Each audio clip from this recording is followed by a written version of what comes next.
one element for the input or the training set.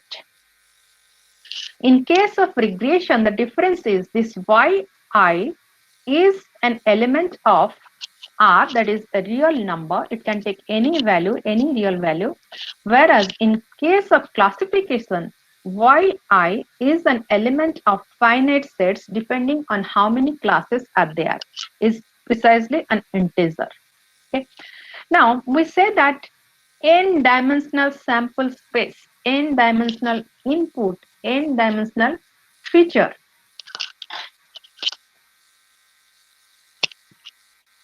Am I audible? Any issues with the Yes, audio? Yes, ma'am, you are Ma'am, audible. you're audible. audible. So with this n-dimensional feature as the input, where I say that xi, that is a single input, it can be a vector. Okay. It can be a two-dimensional vector, that is in case of image. It can be a three-dimensional input in case of videos. Okay. So considering the one-dimensional as the vector, if I get n such parameters to define my input xi, this is called the n-dimensional feature vector. Okay. Now, having this input, we need to have some parameters which together can take these values of xi and those parameters to compute the output.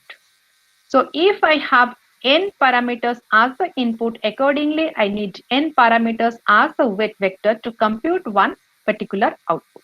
So here simply I say that this x1, y1, x2, y2, xn, yn, these are the input output pair, and together these input output pairs constitutes the training set. So in this case, from 1 to n, that means total I have n training samples. Each of this training sample is of n dimensions. So there is a difference between this big n and small n. Now the role of the model, it can be a function a which takes the input xi, computes the output, and that output is called the yi prediction. Okay. So mathematically it can be written as axi is b, that is scalar, plus w1 xi1, w2 xi2 goes up to wn xin, or in a matrix form or a vector form it can be written as w into xi. Okay. This way, if I have total n samples, small n number of samples, I can write in matrix form all these inputs are here. Okay, each one is of n dimensions, and all of them getting multiplied by this parameters weight w1 to wn and added off with the bias, that gives the vector of prediction. Okay, so from the linear algebra also we can say that we can compute this w by using the x inverse. So xw is y, so we can get the w by taking x inverse y. In case this x is not a square matrix, in that case we use the pseudo inverse. Okay, so this concept is always there, and yes, it is the optimum value. But now the issue is computing of the inverse. As the dimension increases, as the number of samples increases, there are two possibilities. I can have an input with lot many features that increases the dimension to represent the input. I can have 10,000, 20,000, 1 million of samples as the training pattern. Okay. So in that case, computing the inverse will be very difficult and it uses lot many time. So it is not feasible for real application. So that is why so many things were going on, so many algorithms, so many optimization concepts. We need to see how it can be scalable. Similarly for classification. For classification, whatever yi was computed, it is no more a real number. It cannot be simply w transpose x. Okay. Now we need to convert it to an integer. Okay. We consider that k, suppose there are k classes. Okay. It is a problem definition is it is classification. That means some classes are there. if I have k classes, we need to decide in favor of that k for which this product wkx is maximum. So R marks k such that W transpose xi is maximum. So that is the output from the model, or that says that which class the input is or the input belongs to. Okay.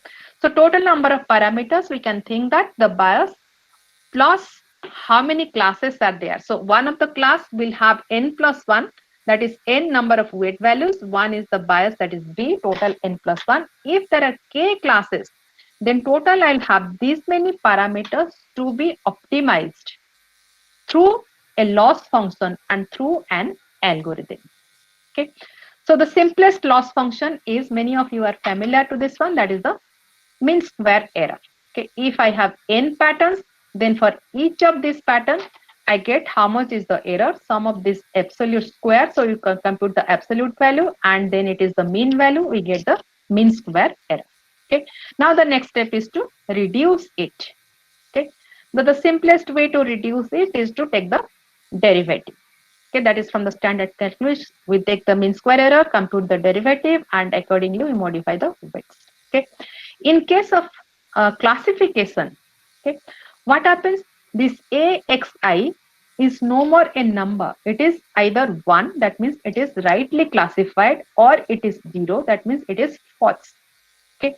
So if the input and the output, the predicted output and the desired output are same, then we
sorry, I think I got disconnected.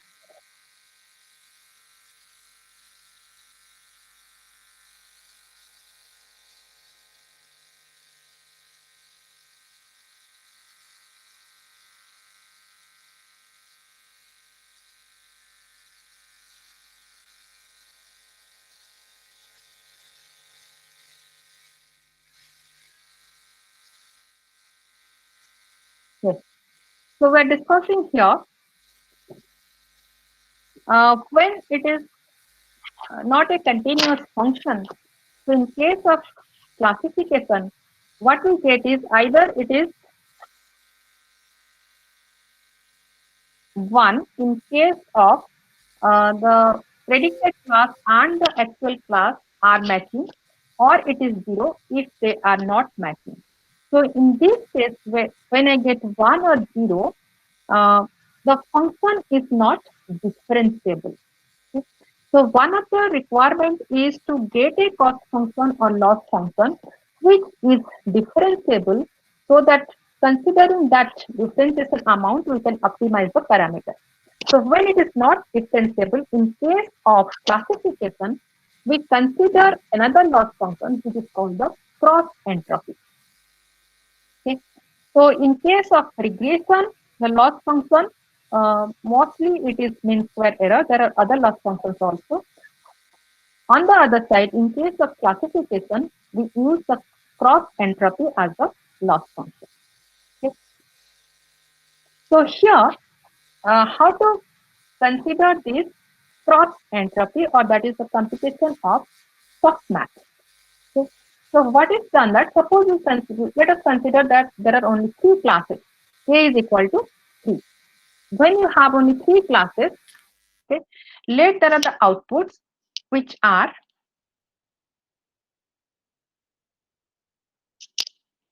Z is equal to 2.3 minus 4.5 and 7. So in this case, whichever is larger, so that in particular case, we have the 7 is greater than 2.3 and minus 4.5. So here we say that the output is 3. That means whatever input was given xi, so corresponding to that input, the class output is 3. Okay. Now, all these outputs, suppose Z is 2.3 minus 4.5 and 7, they will be converted into positive values, that is taking this exponential, and then they are normalized so that now this softmax output is a kind of probabilistic information. Okay. So what is wrong with that? Yes, now I have the probabilistic term and I can use it for the computation of the class output. So for this, suppose I say that I have only two classes. Let class 1 correspond to this and let class 2 correspond to minus 1. So ideally, when I say that I'm close to, suppose this is the curve, for some parameters, I get the output value that is a of xi or zi. Okay. I can say that if I'm more close to 1, I should get less penalty. I'm away from this one. If I'm moving towards the other class, I should have large penalty. In that way, I can say that if I reach this minus 1, my penalty is maximum because instead of 1, I'm ending up at minus 1, which is the other domain. Okay. Then the second issue is if my prediction value is more than 1, as long as it is in the range of minus 1 to plus 1, yes, I am deviating from the required value and I should be penalized whether it is a small penalty or it is a large penalty. But what if my prediction is more than 1? Again, the deviation is from 1, but I should not be penalized more because my target is to decide between minus 1 and plus 1. Whenever I am more than 1, that should be considered as 1. If I am less than minus 1, that should be considered as minus 1. Okay. So to consider this fact into account, there comes the cross entropy, okay, which after computing the softmax can be considered whether I am taking the right class or right yi or wrong yi, and accordingly I can take the log of this softmax to compute the cross entropy. And this is the function which is differentiable and this can be used to optimize the parameters of the model. So in general, the practice is whenever it is the classification, we look for cross entropy. Whenever it is for regression, we look for mean square error. And whatever we'll be discussing today, precisely it is in the domain of supervised learning. Assuming that the output is available, we can compare the prediction with the actual output and then we get some kind of loss function or cost function. So for this, we again compute the gradient, whatever loss function or cost function we get from the cross entropy, we need to compute the gradient. Okay, so now let us look at the concept of gradient descent. What is more important here is what is descent? Why should we descent? And that is in the opposite direction of gradient. Okay, we compute the gradient. Next comes we need to move in the opposite direction of the gradient. Okay, let us have a look of here. Okay, so this is an app where we can compute the gradient. Okay, so in this particular app, I have considered one function. Okay, so here I have selected the function. Okay, there can be different functions. Okay, so when I selected the function, let us change the slope of or the x square plus y square. I'm taking a quadratic function because the objective of having a quadratic function is at least it will have a single minimum point, and the target is to find out these parameters where this minimum takes place. So if I have a function, suppose here I can change it. So you'll see the impact that accordingly this bowl shape function keeps on changing, the curvature keeps on changing. Okay, so in this again we can select a point. Okay, we can see that how the gradient is moving on this surface. Okay, so by changing the magnitude of y and also by changing the magnitude of x. Okay, so this is the concept of gradient. Okay, when the gradient is changing, suppose this is the way the gradient moves, then now we can, suppose I started from this point. Okay, so here I have the gradient. Let me take it to the point. Yeah.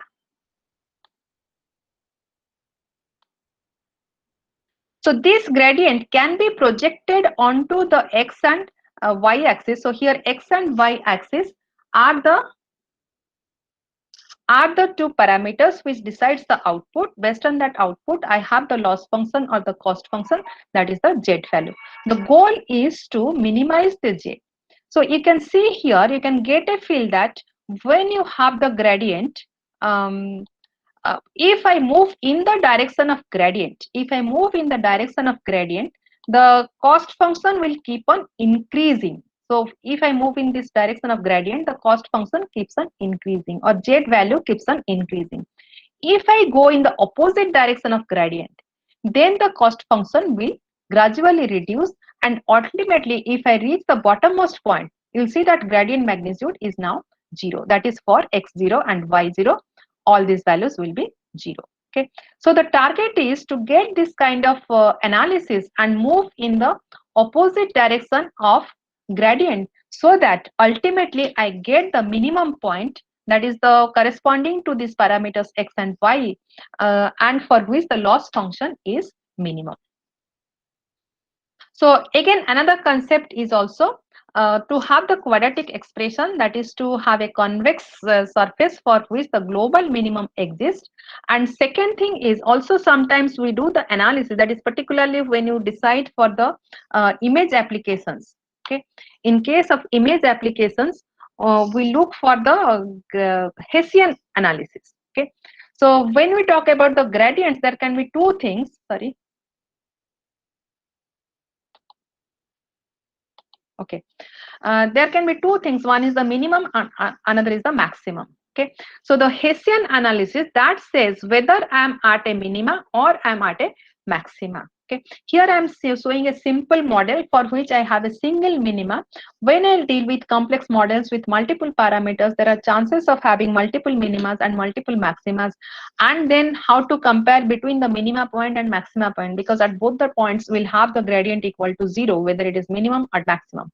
In that case, the second derivative helps us. Okay, so second derivative says that whether I am jumping from a low intensity or low magnitude to a higher value, or from a higher value to a lower value. Okay, once I can compute the gradient, okay, if the gradient is available, so from this gradient again I can decide a step size. Using this step size, I can modify the old parameters. That gives the new set of parameters, and next time when I use this new set of parameters, I am likely to get a cost function or a loss which is comparatively lesser or smaller than the previous value.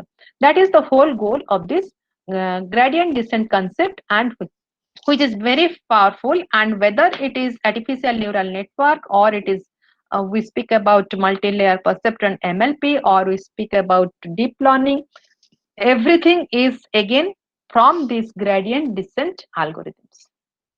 Okay, so now the picture is how to do it. So first is we are dealing with uh, or converting our application into an optimization problem statement.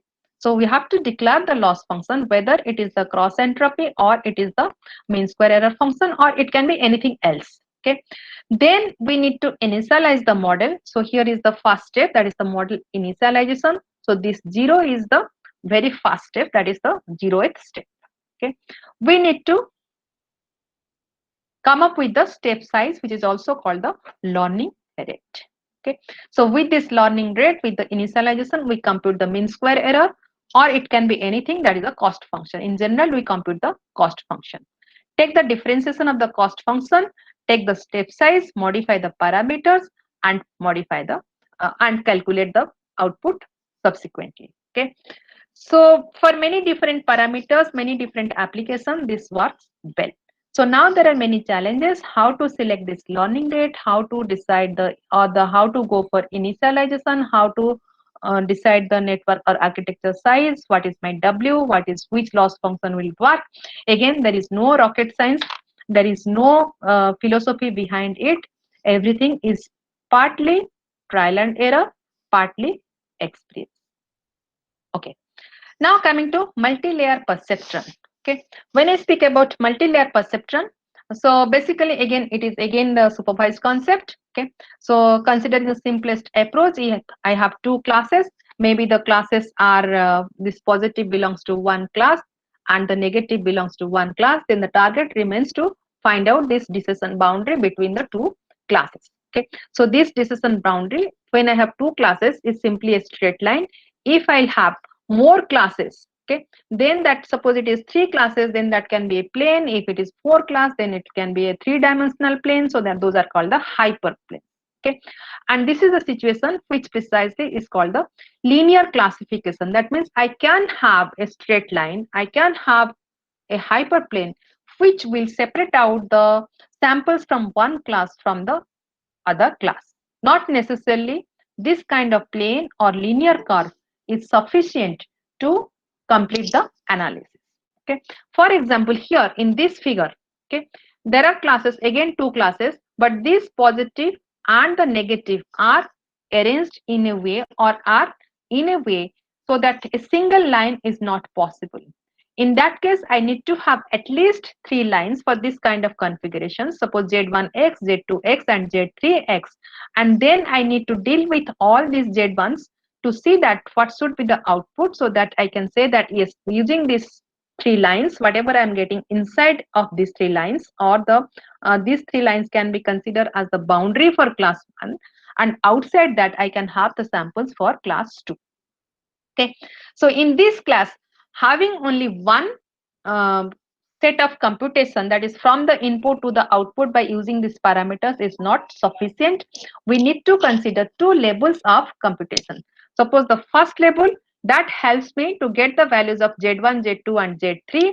Second level, that helps me to combine this Z1 and Z2 and Z3 to get the final output, whether it is inside or outside, or it is arranged in some other ways. If I have more complex scenario, the patterns are arranged in a very complex way, so that only straight lines or three lines are not sufficient. There has to be some non-linearity involved, or in this processing I cannot have some straight line analysis. Then my model becomes more complex. So ideally, how to get those complex or how to break that linearity, that can be through the function f. Instead of simply multiplying and adding this thing, which was precisely earlier is a linear equation, now this linear equation can be processed through another function f. Okay, now this f depends, or this f precisely is called an activation function. Similarly, here I can have one activation function f1, and in this case I have another activation function f2. They can be same, they can be different, they can be linear, they can be non-linear. Okay, so again there are many different activation functions. So depending on the depending on what kind of application we have, if it is too complex, how many layers are required, how many neurons are required, what kind of activation functions will help us, those are again very tricky and need to be practiced and tried to get the better output. Okay, so terminology is this input x1 and x2 where I get the output or connect to the external world is called the input layer. Then I have the hidden layers. There can be multiple hidden layers, first hidden layer, second hidden layer, and finally there is the output layer. So for each of these layer, I do some linear computation. Okay, so that goes through some activation function, which again can be a linear operator or can be a nonlinear operator. Okay, then again we do the second label. So here in this equation, 1 stands for the first hidden layer, 2 stands for the second hidden layer. Okay, that way I can have multiple hidden layers, multiple layers of computation. Okay, so the challenges here are, this is called the multi-layer perceptron. So each of these elements, sorry, not the input, each of these elements are called perceptrons or the neurons. Okay, so for each of these elements you get the input, do the computation, process it through some function that is called the activation function and get the output. So this way we do the computation, and here are the questions. First is how many layers are required. Okay, so there is no, again we don't know how many layers are exactly required. So if I'm getting some output by using less number of layers, that is good enough. Then what kind of activation function will be useful, or if it is not nonlinear, can I deal with simple linear analysis? So number of neurons in each layer. So these are called the hyperparameter setting. Okay, these are not modified during the learning process. What gets modified during the learning process are these weights or the connections between these neurons. Again, this is a layered architecture. Within a layer, the neurons are not connected, but neurons from one layer gets connected with the neurons from another layer. So this is precisely a layered architecture. Okay. So now again comes the batch size. That means when we do with the gradient descent, the purpose of gradient descent is to take all the patterns and then compute the error and then take the mean of the error to get the mean square error. Okay. Suppose I have millions and millions of patterns. My processor may not support to store all the patterns and then compute the mean. So that is why many times the inputs are divided into batches. Okay, that is called batch processing. Okay, I think so next slide will be having. So here, let me go to the next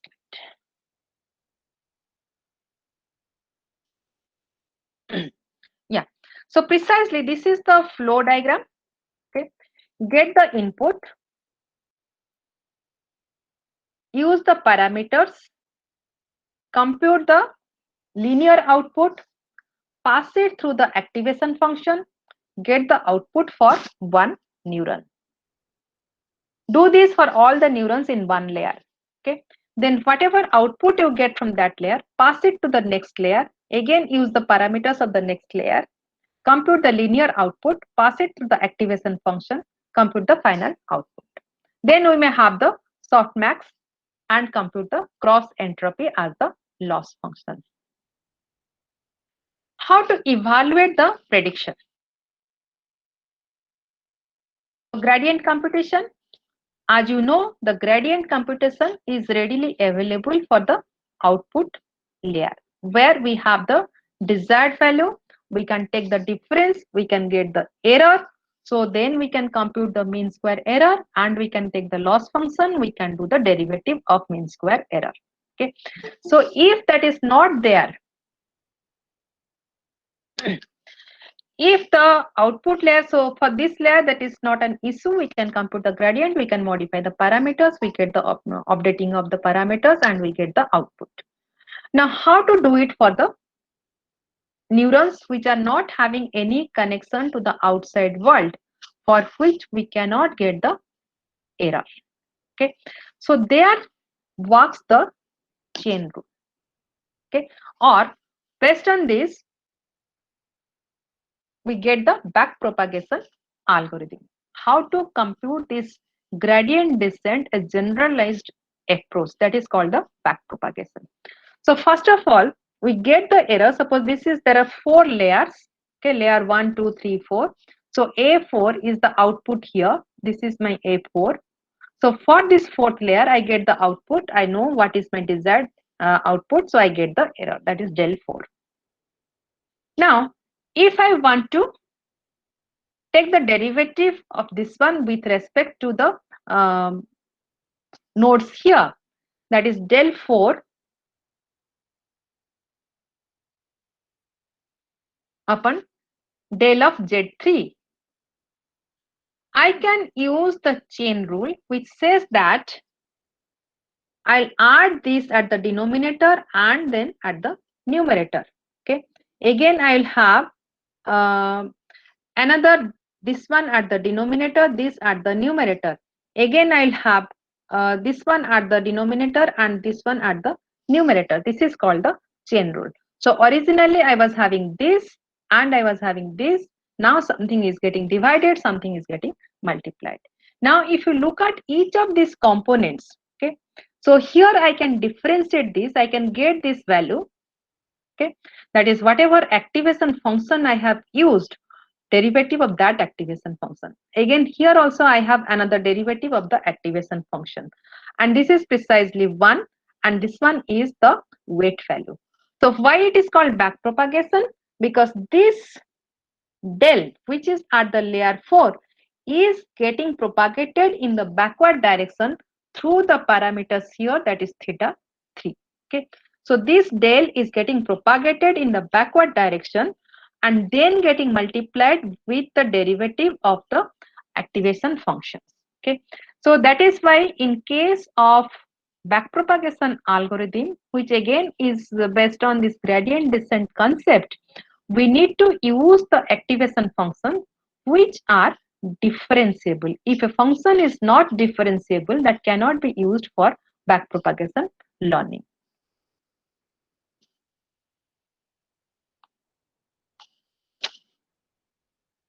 Okay. Why it is through the tensor? Okay. Now we are saying that we have the package in Python, we have a TensorFlow package, and also we say that my GPU, and that helps the calculations using tensors. So it is faster and we don't need the CPU anymore for this deep learning or deep neural network models. What happens? There are two propagations. One is the propagation or the flow of the activation, that is from the input to the output.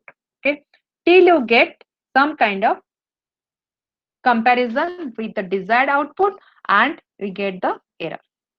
There is another kind of propagation that is from the output to the input. Okay, so here are the two graphs, computation graphs, which says that or which can be used for forward propagation and the backward propagation. In the forward propagation, what happens? We multiply the input with the corresponding parameters, which are the weights. In the backward propagation, we multiply them with the derivative of this path. What is the derivative? Suppose x1 and z1. The forward propagation is from x1 to z1, backward propagation is from z1 to x1. So in this backward propagation, the w will be replaced with del of z1 by del of x1. Okay. Similarly, for all these connections, okay, suppose it is from y to z1, here it is del of y upon del z1, here it is del of y upon del z2, del of z2 upon del of x2. So the input with respect to the output. Okay. So all the weights are now substituted with the del operators. Okay, so now with this del operators, my calculation becomes easy. Suppose I want to compute the del of y with del of x1. Then what happens? Simply I'll apply the chain rule. Okay, and why there are two components? See, from y to x1, there are two different paths which I can take to reach. Suppose from y I go to z1 and then I go to x1. That is one path. From y I go to x1 through z2. Okay. So while going in the backward direction, I need to look at all the possible paths and consider the path strength, which are the derivative functions or del functions, and multiply this with this del function and add them up. Okay, that gives me the gradient value at x1. Similarly, for x2, I can see that there can be two more paths. Suppose it is to modify x2 or del of y upon del of x2, then one path can be this, another path can be this. Okay, so in the tensor domain, or when I say that the tensor flow is nothing but to compute these gradient values and replace these gradient values in place of w, replace the weight with the gradient values during the backward propagation. Okay, otherwise the forward propagation and the backward propagation are identical. Suppose I extend it by one more layer here, and then if I look at this dy and x1 here. Okay, so one path can be very straightforward here. Okay, another can be, let me again do it, this. Another path can be this way, third path can be this way, fourth path can be this way. Okay, so there are four possible paths. If I add all these paths, that becomes the gradient, and using all these terms I can compute how much should be the updating of the weight that is associated with the node x1 and taking the response at y into account. Okay, so this is how the graph concept and the computation by using the graphs, by using the chain rule, supports the calculation for the current deep learning scenario.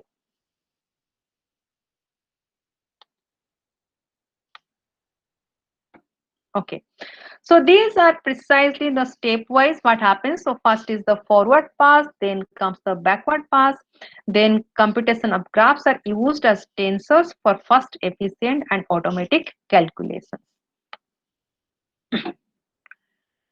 So again, whatever I explained you in the graph, the same things have been explained here in the mathematical equations. So maybe I'll prefer to skip it because again it will be too lot many symbols and I may not connect you with this mathematical expense.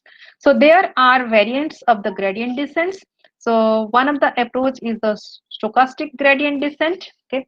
So as I said, the gradient descent is easy to implement, requires differentiable cost function. Okay.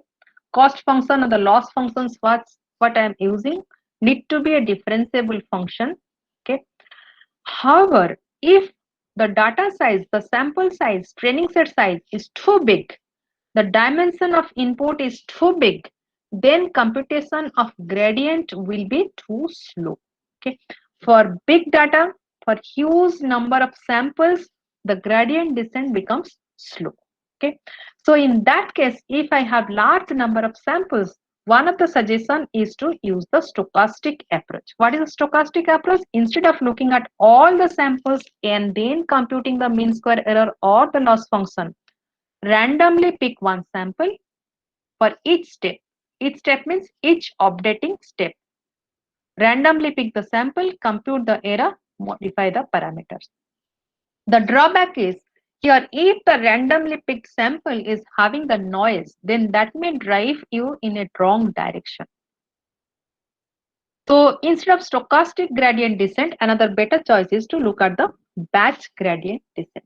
Depending on what is the capacity, computational capacity, how much memory you have, how much data you can store, decide the batch size for each batch, compute the cost function and modify the parameters. So these are the some limitations of conventional multi-layer architecture.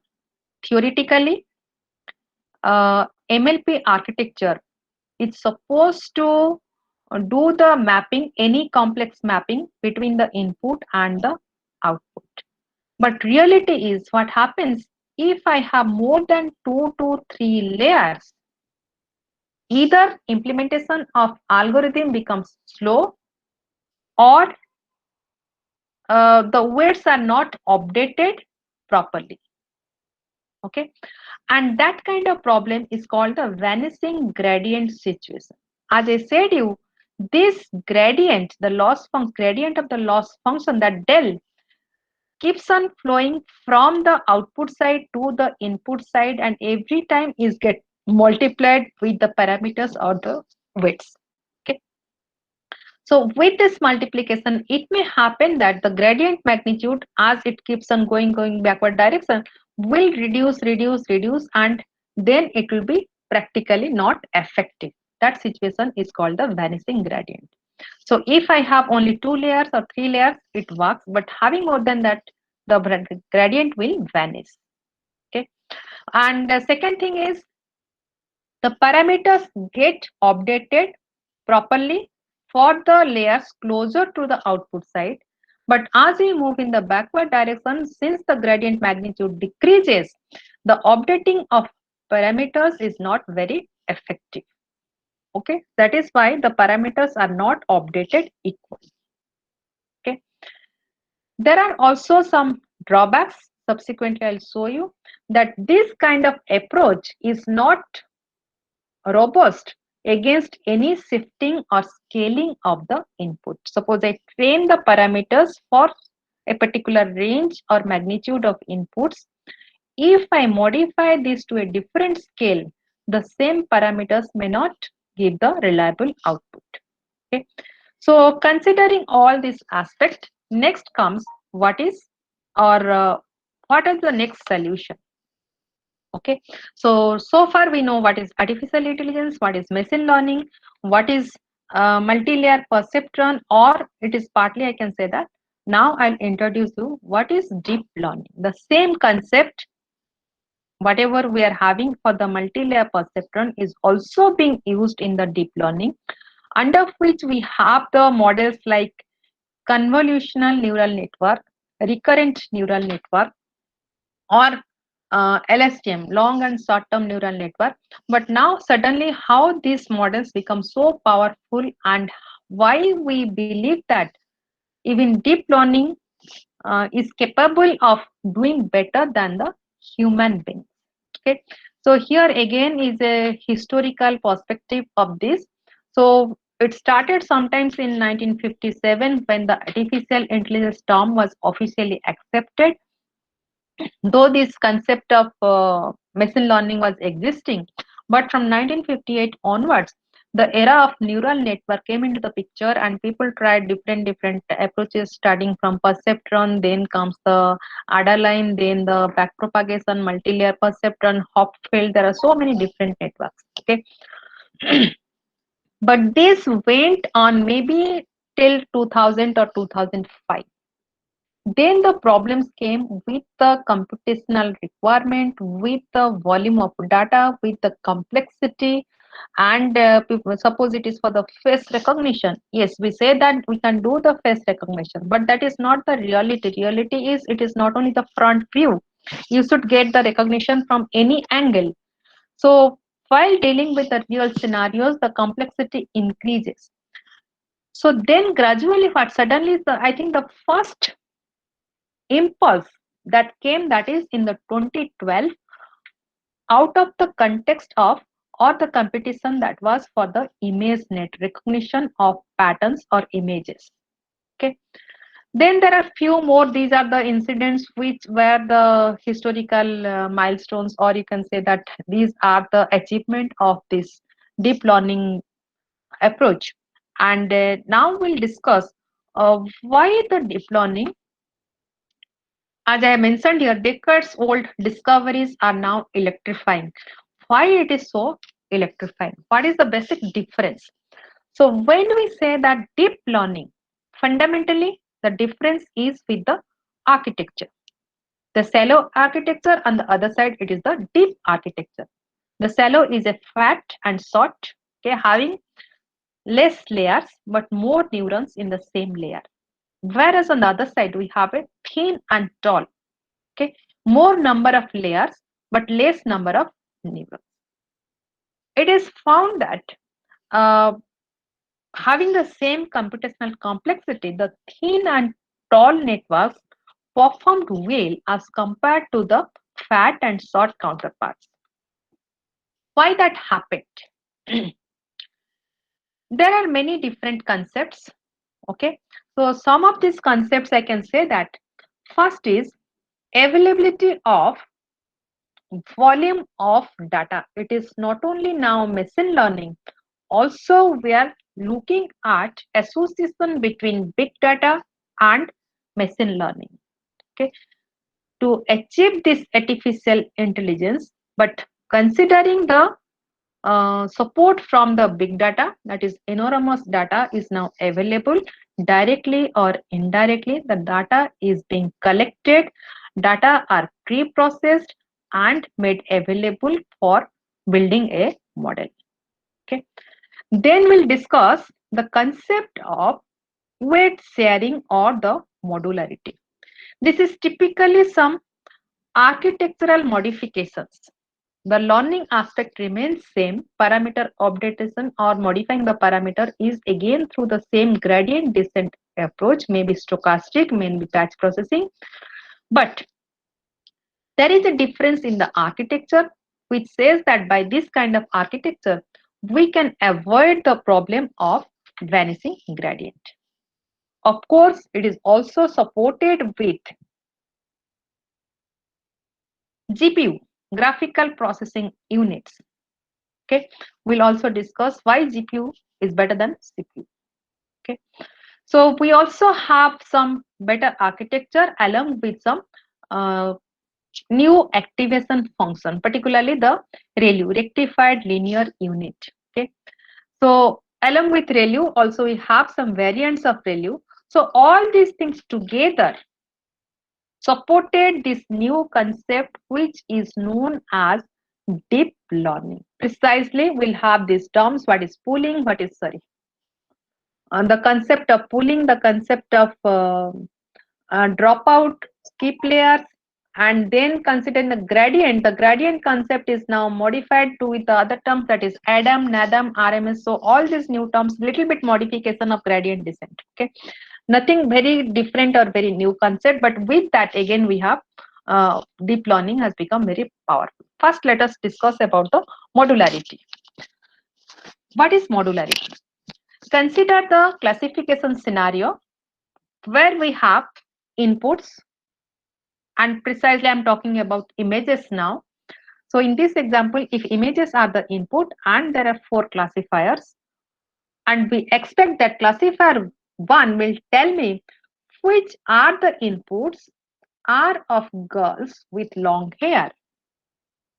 Classifier 2 will tell me which are the inputs are the boys with long hair. 3 will tell me girls with short hair, boys with short hair. Okay.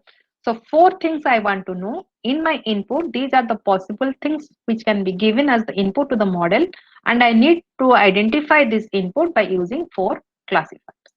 So here the problem is, if I consider total number of possible inputs, I can say that I'll have very few samples for the class boys with long hair. That is not very natural.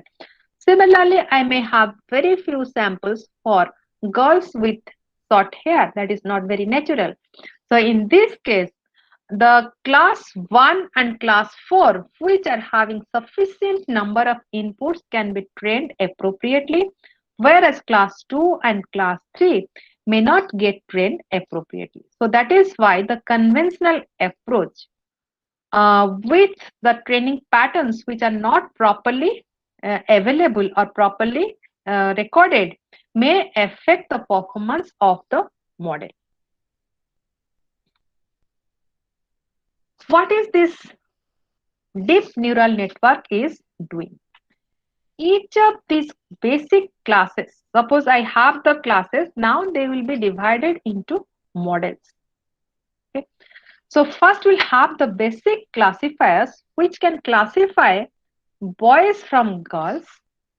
Another is long hair from short hair. So instead of having all the 4 classes to put together, Now first we'll have only two classes which can be called as the basic classifier, for which I have equal number of samples, so I can classify the boys from the girls. Then I can classify the long hairs from the short hair. Next is second level, that is the finer classifier. Okay, so role of this finer classifier is to simply decide which are the common elements between this. Okay, so girl with long hair, that is common between this and this. Okay, or boys with short hair, so interact between this basic classifier to get the final result. That is called the modularity. So different models put in a sequential approach. Okay, that is called a sequential model. Okay, to get the final output. Instead of trying with one step, I can have multiple steps, each step having a different purpose. Okay, so each step can be considered as a different model. So modularity can be in different ways: splitting, substituting, augmenting, inverting, porting, and excluding. So far, this splitting, substituting, augmenting, and porting are popular, but inverting and excluding still is challenging. What is splitting? Suppose I have the autoencoder model. This is one of the deep neural network model. Then I have the convolutional neural network or CNN. Then I have the LSTM. I can take a combination of this. I can split it into three, or I can put them together and I can do some mix and match. Suppose I have CNN followed by autoencoder followed by uh, LSTM, or I can have the CNN autoencoder first, then CNN, and then LSTM. So all these models can be arranged in different ways to improve the performance of the combined model. Okay, model can be interchanged or substitute. For some applications, suppose I have the CNN and the LSTM is working fine, then I can land up at another application. I can remove the CNN and replace that with the autoencoder model. Augmenting. Okay, we can also have this generative model. Suppose I don't have sufficient amount of data instances or samples, then I can generate, my model should generate, there is a model which can generate samples so that I have equal number of patterns from all the classes. So these are different approaches to go for modularity. Then comes spatial invariance. That is very efficient and useful. Okay, what is spatial invariance? Okay, or we can say that it is weight sharing. From human perspective, we know that whether I'm visualizing the cat image in a precise upright manner, or in a rotated manner, or flipped down manner, or any angle, I can recognize it. So when I'm saying that I am developing a model to mimic human intelligence, I should expect that my model to recognize these patterns in whatever rotated or translated versions they can be available in the input. Okay, if I have a model which is capable of recognizing a cat, okay, if a model can recognize a cat, so this is the model, it can recognize a cat given in the input image. So the cat can be at the top right corner, cat can be at bottom left corner, it can be at the middle of the image. So it should be able to find out that cat. The cat can be right in the upright position, or it is completely flipped position. So my model should identify the cat and tell me, yes, there is a cat. This image carries the cat. Okay. So there are different, suppose there is cat and dog together, then the model should tell me, yes, this image is having cat as well as dog. So there are combinations of different objects which can be used for analysis of scene, analysis of image as the input, analysis of the language, which is a combination of words. When these words are combined, different model give their opinion and views, and together the model decides what it is for. So where comes this spatial variance? Suppose it is for the handwritten digit recognition. So where we are supposed to detect the lines. Okay. In this case, traditionally in the multi-layer perceptron, the layer architecture where the inputs were considered as vector. If I have the image as the input, the first step is to modify that image into a vector or transfer that matrix to vector to get the vector of pixels and give that as the input. Suppose I have trained a model to detect this horizontal line here. Okay. So this horizontal line here. So that means if I convert this into a vector, the first row comes, then the second row comes, then the third row. This way it goes up to this point. So that vector is given as the input. So somewhere here my horizontal line is appearing. So when I train the model, what will happen? This set of weights, okay, will be trained in such a way that anytime it gets the horizontal line at that position, its output will be high. Similarly, I'll have another neuron to recognize the next feature, another neuron to recognize the next feature. So this way the features are getting detected by multiple set of neurons, and total they again contribute to the output layer to say that yes, this is the total features, this is our recommendation, and based on that recommendation the output neuron says that yes, this is the input is the image of a digit 9. Now what happens if the image is now slightly shifted? It can be shifted to the left, it can be shifted to the top, it can be shifted in any variant, slightly shifted. But with that slight shifting, when I convert this matrix into a vector, the shifting is a lot. So with that shifting, now my neurons or the nodes will not or cannot do their job and cannot communicate saying that yes, this line is existing at this position. So whenever there is some shifting, there is some scaling, MLP is not invariant or it cannot handle that shifting and scaling to give the right decision. So the concept of weight sharing is now what is happening. We have multiple filters. It is not a layered architecture. We are having multiple filters and those are called convolution operators. These filters keeps on sliding throughout the image. Anywhere they find a feature similar to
Ma'am, you're not audible.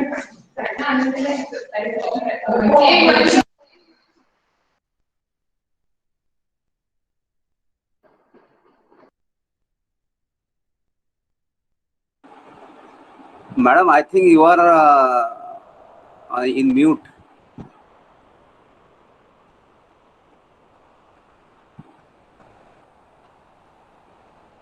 Madam, you have muted yourself. Unmute. Yeah. Thank you for telling me. Yeah.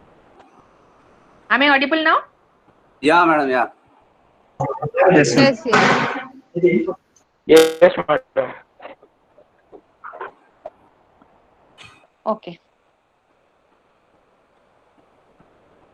So what I was discussing about weight sharing concept. So the role of this convolution filters is they keep on moving throughout the image. So anywhere they find the pattern for which they are responsible, they will extract those pattern and respond accordingly.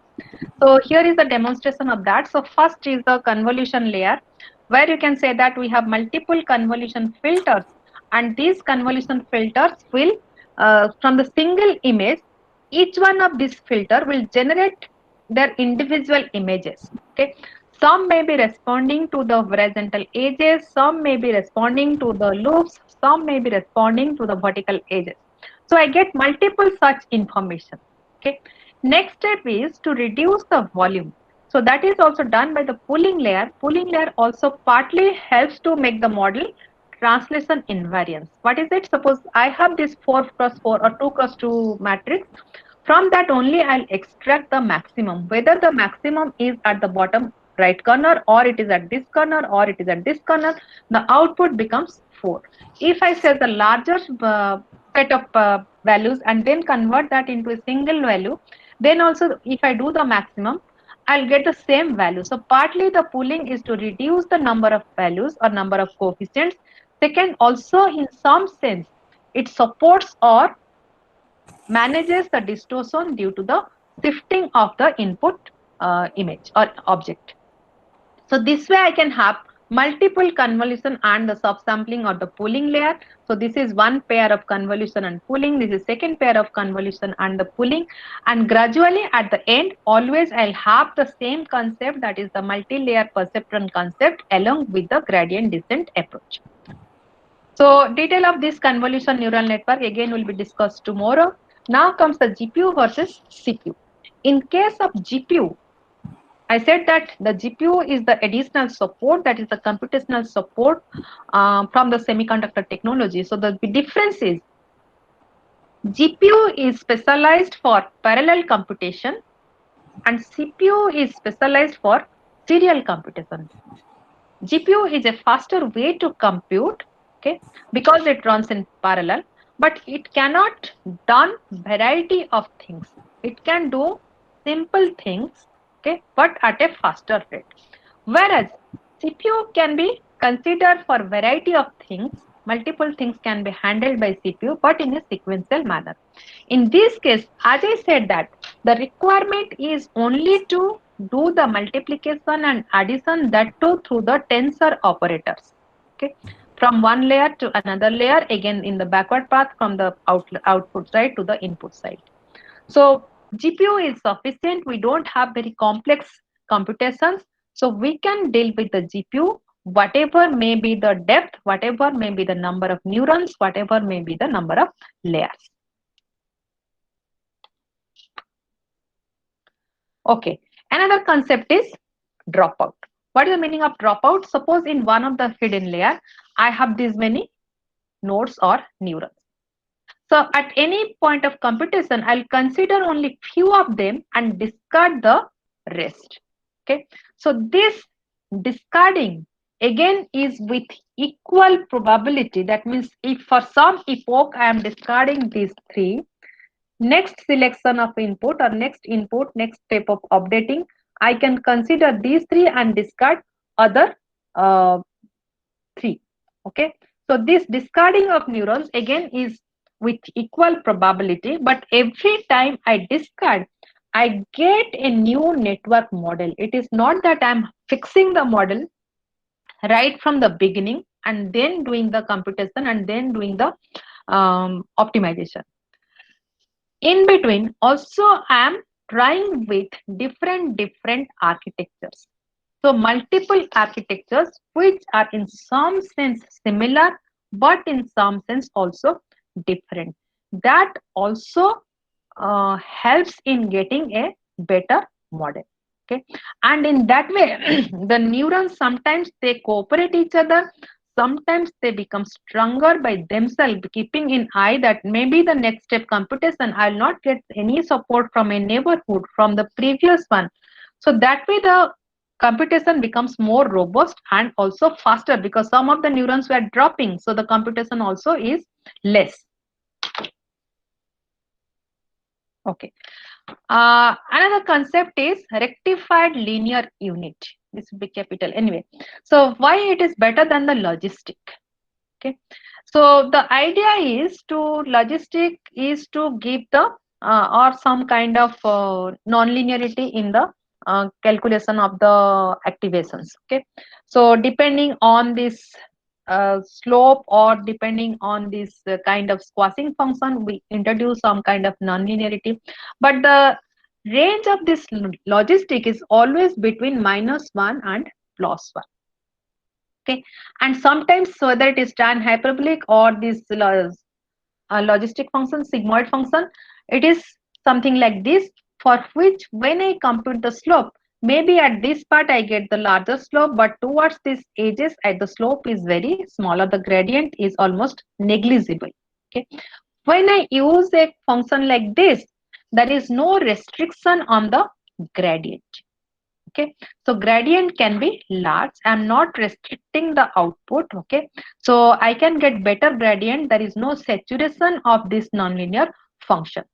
Another thing is, suppose it is for the image processing applications, the gradient value, if I consider only the magnitude, whether I'm going from black to white or from white to black, remains same. But rectified linear unit operator can suppress the negative gradients, only keep the positive value. Okay, that way I have two different operators to identify the negative gradient from the positive gradient, whether the jump is from black to white or the jump is from white to black. So there will be two different operators, so they will be more precise and more focused, so there is no ambiguity or confusion between these gradients. Okay, so these are the some supports we get, some ideas we get that makes the deep learning or deep architecture more strong, and the performance of deep architecture becomes better than the conventional multi-layer perceptron. So let me summarize it. Gradient descent learning is the gold standard. So whatever learning is happening starts from that point onwards. Gradient descent concept, taking the derivative of the cost function, use that to modify the weight. MLP along with backpropagation is a powerful model. However, it has its own limitation in terms of computation, in terms of memory, in terms of vanishing gradient, which can be further handled by having the concept of CNN, which is robust in terms of automatic feature extraction, in terms of input shifting in the input, invariance to affine translations, and weight sharing. We also have the concept of modularity. We can have different architecture. They can be put in a sequence. They can be altered in the sequence. So they can have their strength and weakness balanced, and that way we can have a better model. Okay. So modularity, weight sharing, pooling, dropout, GPU, rectified linear unit, etc. And there are many more. These are the key concepts behind the success of deep learning. The newer concepts recently are transfer learning. Okay, we don't have to learn completely from scratch. Okay, already the trained models are available. Okay, so we can download those models and start learning from that point onwards, so that whatever amount of little adaptivity is required, that can be incorporated into the model. Ensemble learning, not only try with a single model. Let us take the output from more than one model. One model may be having CNN, another model may be having ResNet, that is another kind of deep neural network, another model may be having the combination of autoencoder and LSTM. So get the output from different models, get the support from different models, and make a complex one. Ensemble of models. ResNet. So precisely in case of multi-layer perceptron and backpropagation algorithm, the propagation of the error was from the output to the input, okay, continuously through all these layers. Okay. In case of ResNet, that is called a residual network, not necessarily that it will go through all the layers. There is a possibility that we can skip some of the layers. From the output directly we can jump back to the input and use that residual amount to modify the weights. So these are the some concepts which can make the deep neural network more powerful, and also we have to work in a different way to deal with and incorporate all these things into our implementation. So that's it from my side. Any queries?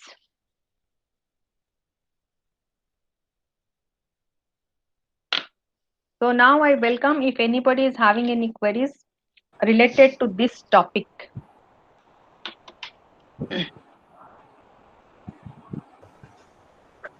Ma'am, can we apply this deep learning to sequential data and the text data in efficient way? Text data means, are you talking about natural language processing, document analysis? Yes. Yeah. Because conventionally the sequence modeling, first it started with the concept like HMM, hidden Markov model. Then when we come about the neural network, then comes the RNN, recurrent neural network, to have some memory and then use it. Okay. And now in that recurrent neural network, it was not having any control how many memories will be there, how to manage with the memory. So that came up with a concept like LSTM, okay, where you can have long short-term memory, which memories are to be kept, how many gaps will be there. So LSTM is precisely is a model under this deep neural network. So I think this 5 days we don't have a session on the sequence analysis, but if time permits, maybe the last one we can have the sequence analysis. Yeah, that would be great. Like If time permits, that will definitely. give Because right now I am another working with sequences, not for the natural language processing. Right now I'm working with EEG signals, and also the emotion recognition from the speech, which is also the input is a sequence. What will be the structure of the deep neural network in that case? Is it the same way we do with CNN? No. That structure will be different. There will have the memory architecture. So if last one, definitely I'll touch little bit of this sequential model. Okay. Yeah. Thank you. Any more queries? Good afternoon, madam. Yeah, good afternoon. Madam, is there any criteria for selection of the amount of data for deep learning? Volume of data? Depends on how many parameters you are having. If you are looking at a smaller network, yes, maybe less number. And another thing is, it is not only the volume of data. What matters is you should consider the extreme scenarios. Suppose I say that emotion analysis from the facial images. How much emotions I'm having, how similar they are, how different they are. So we have to consider the extreme scenarios. It is not only the volume. All The type of variations, all type of variations. All possible variations are supposed to be there in the model, so that supposed to be there in the training set, so that the model will get a chance to extract those features. If I keep on increasing the size without having any variation, that may not be that useful or efficient. Thank you, madam. Hello, ma'am. Devesh this side. I have a question. Yes. Ma'am, I didn't get the idea behind the batch size. I mean, why we are using batch size, and is there any criteria to select the see. correct number of batches? Yeah. Yes, correct number of batches again is a big question mark. There is no rocket science. But why batch size, I'll tell you. See, either it is all the inputs taken together and then computing the mean square error. Okay. In that case, you have to preserve lot many data, and that will be a burden on your memory capacity. Now, the second solution is just take one data, compute the error, compute the gradient, modify the parameters. But that particular data may have some noise, may not be the exact value. So if it is having the noise, that can be an outlier also.